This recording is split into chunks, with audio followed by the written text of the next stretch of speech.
예, 두 번째는, 아이고, 아이고, 해야지. 두 번째 시간은 첫 번째에 우리 팀장님께서 잘 설명해 주신 내용을 실제로 애저 머신러닝 스튜디오에서 구현하면서 복습을 해보도록 하겠습니다. 시간 관계상 먼저 만들어 놨는데요. 이 내용은 저희 모듈 1의 랩 내용이고, 처음에 데이터셋이 보시는 것처럼 다이어베틱 데이터와 어드미션 맵이라는 두 개의 데이터를 로컬로부터 이렇게 그 데이터셋 로컬 파일로 해서 저희 다운로드 미리 받아놓은 이 데이터 그 CSV 파일을 선택해가지고 업로드를 먼저 하게 됩니다. 업로드 한 다음에 데이터를 보시면 이 다이어베이트는 당뇨병이에요, 당뇨병. 그래서 당뇨병 환자에 대한 실제 데이터고 항목들을 보면은 그 식별자인 환자들에 대한 식별자 키와 그리고 뭐 인종이나 성별, 나이, 체중 뭐 이렇게 쭉 데이터가 있죠. 그리고 애저 머신러닝이 좋은 게 기본적인 시각화를 데이터셋에서 비주얼라이제이션을 볼 수 있다는 내용인데요. 저희가 이제 그 복습을 좀 하자면 먼저 데이터를 확보하면은 이따가 또 별도로 R 가지고 시각화를 보여드릴 텐데 기본적으로 이쪽 시각화 컬럼들을 보면서 머신러닝에서 사용할 컬럼이 어떤 게 있는지 어떤 걸 선택을 해야 되거든요. 목적이 두 가지예요. 전에도 나왔지만 첫 번째는 각 이 데이터셋에 있는 컬럼 간의 상관관계가 어떻게 되어 있는지 식별하는 게 하나가 있고 두 번째는 식별한 걸 바탕으로 해서 내가 예측하려는 거와 연관이 있는 내가 쓰려는 머신러닝 로직에 대해 가지고 그 피처로 쓸 수 있는 게 어떤 게 있는지를 결정하기 위해서 시각화해서 분석을 하게 됩니다. 지금 이번 시나리오는 이 진료를 받고 나간 당뇨병 환자 데이터가 있는데 뒤쪽에 리어드밋이 재방문한 거예요. 재방문한 사람들이 이쪽에 나와 있는데 예측하고 싶은 거는 앞쪽에 있는 피처 값들을 선택해서 특정 환자의 진료 기록이 들어오면 이 환자가 다시 진료를 받으러 올 확률이 얼마나 되는지 다시 진료 받으러 올 것인지 아닌지를 판단하기 위한 거예요. 그 이유는 그러니까 적절하지 못한 처치를 했을 경우에는 또 방문하게 되면 그만큼 이제 비용과 여러 물적인적 그 리소스가 낭비가 되니까 그거를 예측을 통해 가지고 막아보려고 하는 그런 용도를 가지고 이제 시나리오가 구성되어 있습니다.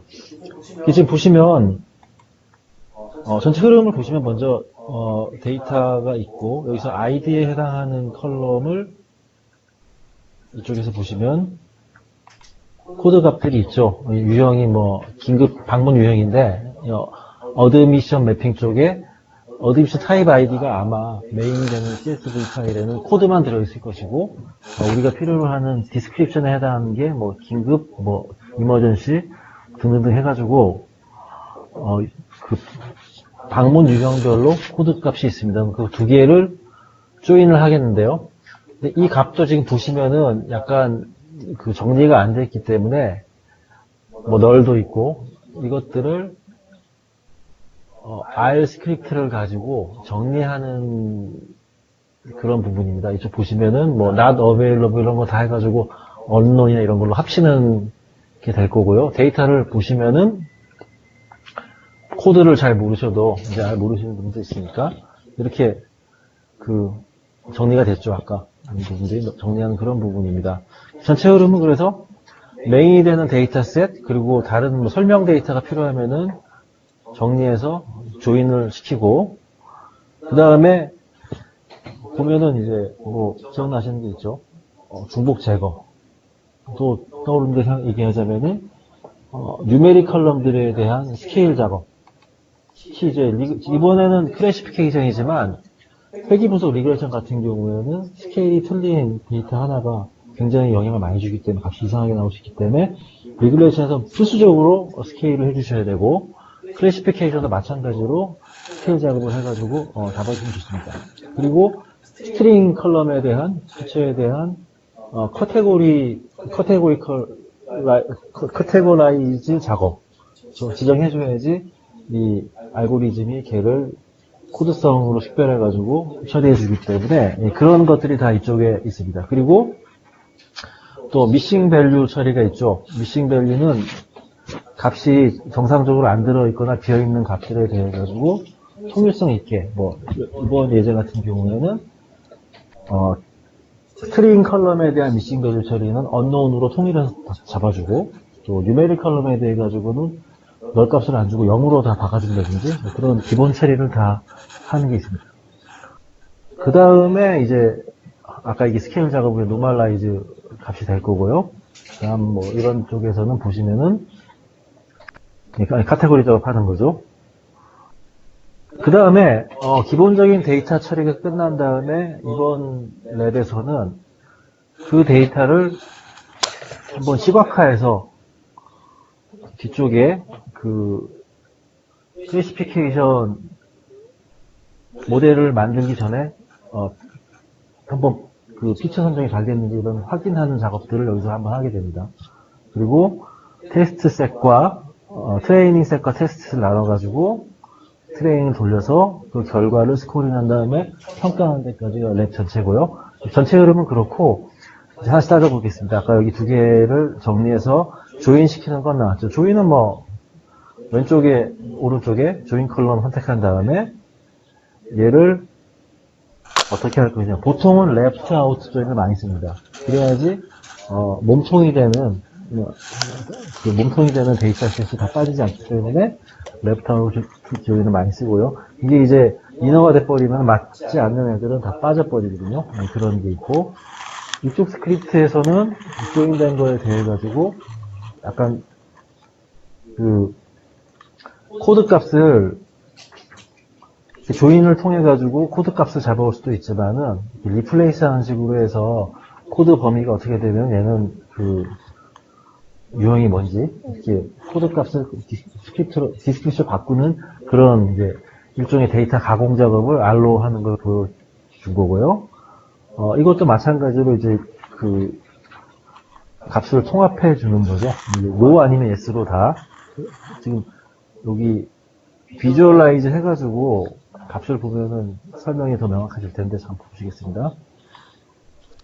여기 보시면은 재방문 여부를 이걸 해야 되는데 이상한 값들이 들어있죠. yes, no만 들어가야 되는데 이쪽에 보시면 yes, no로 하고 싶은데 yes에 해당하는 게 30 이상 30 미만 이런 값이 있는 거예요. 이거 두 개를 yes로 변환하기 위한 작업을 해줘서 나중에 이제 이 작업이 끝나면은 여기서 비주얼라이제이션을 하면 데이터가 정리가 돼서 이쪽은 yes, no만 더 가야 됩니다. 죄송합니다. 여기에 그 재방문 여부가 이제 yes, no만 쭉 와서 붙는 거죠. 이렇게. 그렇죠? 그래서 이렇게 한 단계씩 그 지저분한 데이터들을 정리하는 게 이제 전처리 작업, 데이터 먼징 이런 것들이고요. 그리고 미싱 데이터에 대해서 보시면 모든 스트링 값에 대해서 미싱 데이터를 텍스트 언노운이라는 걸로 바꿔치기 해라가 이제 2단계고요. 다음엔 모든 뉴메릭 컬럼에 대해 가지고 미싱 데이터는 0으로 다 바꿔라. 이런 작업이겠죠. 그리고 이제 필요 없는 컬럼들을 여기서 다 제외했습니다. 여기 보시면은 타입 아이디니, 인카운트 아이디니 이런 것들이 여기서는 다 디스크립션에 해당한 코드명만 쓸 거기 때문에 이 값들을 다 제외했죠. 그래서 제외해서 이제 스케일 맞추기 위해서 Z스코어 방법으로 모든 뉴메릭 컬럼이 아니고 여기서 이제 그 데이터를 보고 변별력이 있는 컬럼들 이제 랩에서 지정해주는 컬럼이 몇 가지 있는데 이런 뉴메릭 타입입니다. 이런 넘버 이런 것들이 다 숫자 값들에 대해 가지고 Z스코어 방식으로 정교화해서 스케일을 맞춰주고 그 다음에 모든 스트링 타입에 대해 가지고는 선택을 한 다음에 여기서 make categorical 해서 얘들은 다 알고리즘이 챙겨가지고 반영할 수 있도록 이렇게 해줍니다. 그 다음 이제 한 박자 쉬고, 이 결과를 CSV 타입 바꾼 다음에 할 수 있는 게, 이 주피터 노트북을 불러가지고, 제가 불러놨죠. 불러서, 그럼 이제 기본적으로 이 두 개가 생깁니다. 돌리면은, 지금까지 처리한 것들을 CSV 타입으로 값을 확인할 수가 있고요.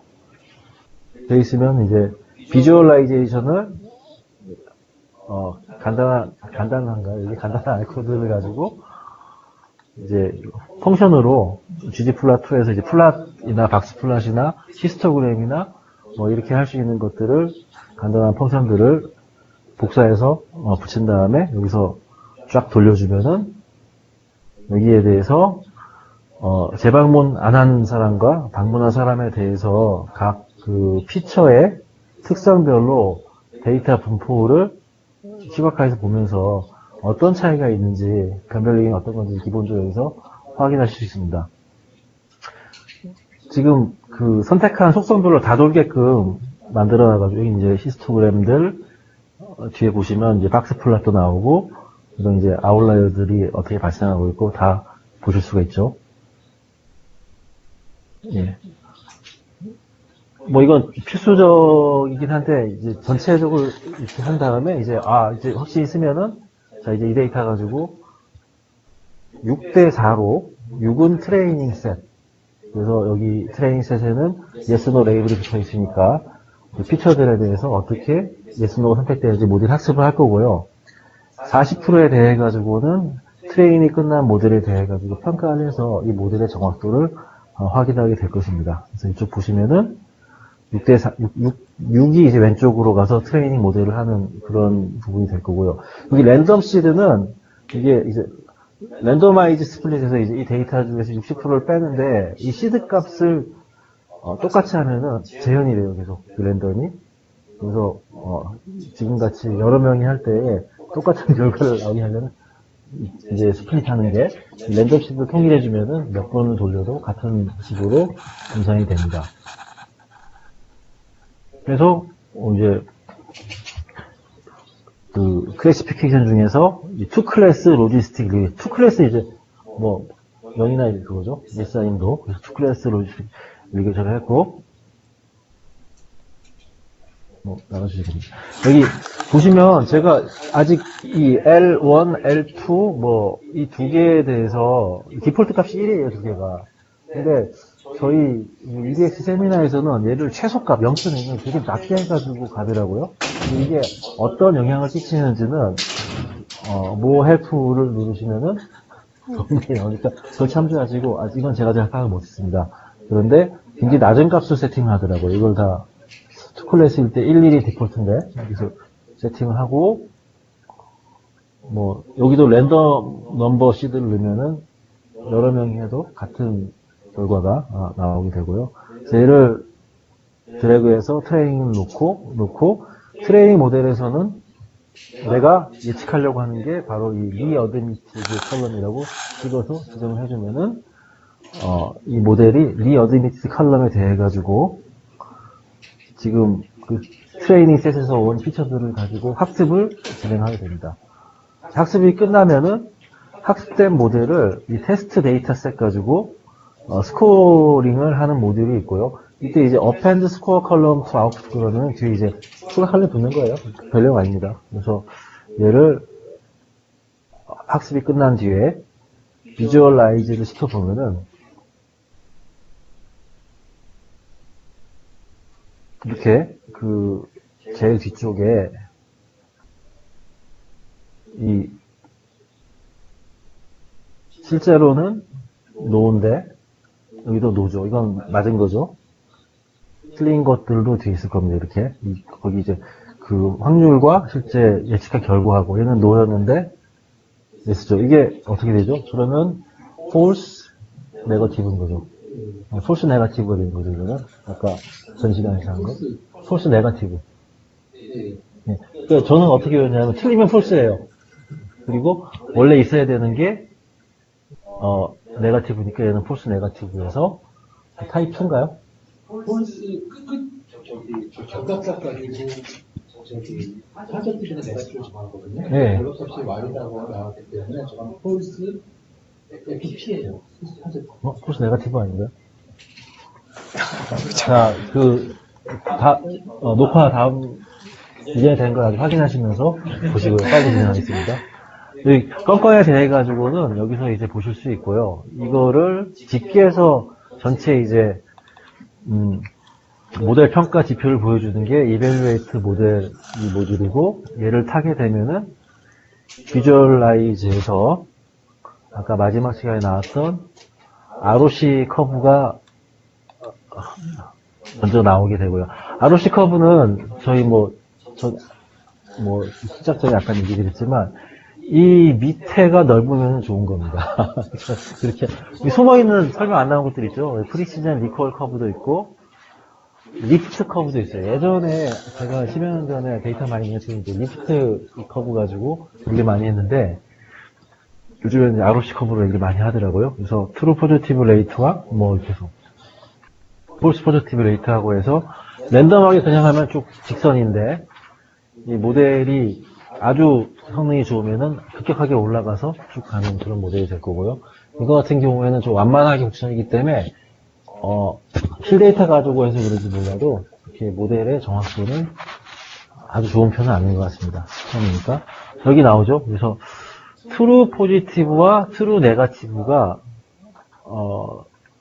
이제 원래 데이터도 예스인데 테스트 데이터도 예스인 경우가 트루 포지티브가 되는 거고요. 원래 데이터도 노우인데 테스트도 노우다. 그럼 이제 트루 네거티브인 거고, 원래 데이터가 노우인데 이건가요? 이거죠, 이거. 노우인데 예스로 해버리면 트루 네거티브인가요? 반대인가요? 영어로 하니까 헷갈리는데 아시겠죠? 요 네 개가 이제 요 네 칸이 컴포지트 매트릭스 그래가지고 이제 저걸 나타낸 거고요. 그래서 여기 프리시즌이 사실 전체 중에서 트루인 것만 보는 게 프리시즌인 거죠. 그래서 요 네 개가 결국 1에 가까워지면 좋은 모델입니다. 전체를 보는 건 이거고, 애큐리시는 트루 쪽에서만 보고, 폴 쪽에서만 보고, 또 전 시간에 얘기 드렸지만 F1 스코어 가지고 실제로는 그냥 모델을 좋아 보이지만 안 좋은 걸 수도 있고, 그런 거 볼 때는 이제 이게 안 좋아지니까 이 네 개의 값이 다 높으면은 좋은 겁니다. 결론은 트루인 겁니다.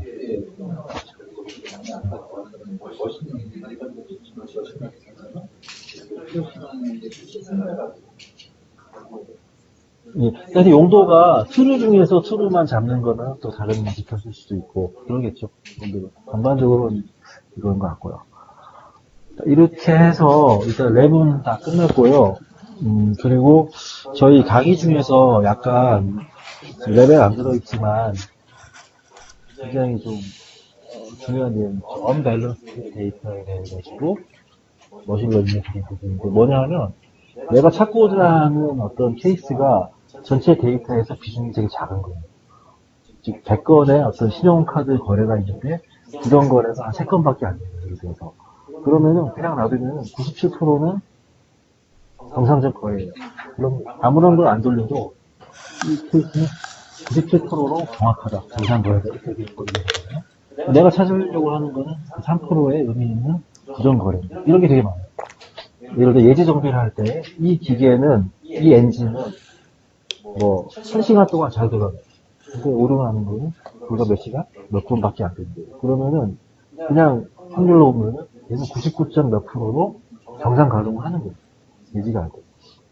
그리고 0점 몇 프로 좀 작은 분량을 모델에서 채취해내기가 어떻게 하느냐에 대해서 굉장히 단순하게 뻥튀기를 하는 오류 데이터에 해당하는 프로그램들을 수배 내지 수십 배로 더 로우를 늘려가지고 이 학습을 강화시키는 그런 소개를 하고 있습니다. 어렵지 않은 컨셉이기 때문에 혹시 안 보셨으면은 그쪽 강의 내용들을 보시면 되고요. 여기 파이사인을 알가지고 뻥튀기 하는 방법이 있고, 또 애저 이 머신러닝에 아까 SMOT죠? 이거 이렇게 넣어가지고 여기에 뻥튀기 퍼센티지를 9배로 하겠다. 900%로 증폭돼가지고 모델을 학습시키는 그런 방법들이 있습니다. 자, 두 번째는 여기까지 해서 깔끔하게 나옵니다.